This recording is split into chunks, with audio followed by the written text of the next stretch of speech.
இந்த வாடி வாடி சாங் இது பண்ணனா பார்த்தா வந்து ஃபர்ஸ்டே டிசைட் பண்ணது இது வந்து விஜய் சார் பாட வைக்கலான்ற மாதிரி தேவி ஃபீல் பண்ண பிளான் சரின்னு சொல்லிட்டு அவர் வீட்டுக்கு போயிட்டேன். திருவண்ணாமலை வீடு அப்போ தான் புது வீடு. அவர் லைஃப்பில் பண்ண மிகப்பெரிய தப்பு வந்து எங்களை வீட்டில் கொண்டு போய் சுற்றி காமிச்சதுறான்.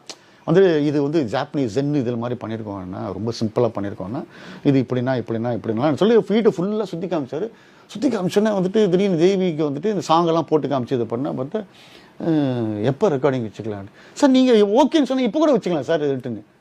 எப்படி இப்போ கூட வச்சுப்பீங்க சார், நீங்கள் ஊன்னு சொல்லுங்கள் சார், இங்கே ஸ்டுடியோ ரெடி பண்ணலாம் சார்ன்ட்டு. எனக்கு டே அவர் வீடு சுற்றி காமிச்சுன்றதுக்காக ஸ்டுடியோ ரெடி பண்ணுறியான்ட்டு.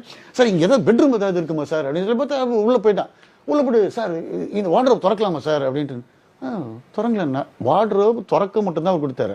அடுத்த செகண்ட் உள்ளே இருக்கிற திங்ஸ் எனக்கு ஏன்னா ஒரு வார்ட்ரோப்ன்றது ஒரு பர்சனல் ஸ்பேஸ். அது அங்கே போய் அவன் கவலையே படலை, எல்லாம் இழுத்து போட்டான். இழுத்து போட்டு இதை பார்த்தா வந்துட்டு சார் இங்கே குல்ட் இருக்குமா சார் சொல்லிட்டு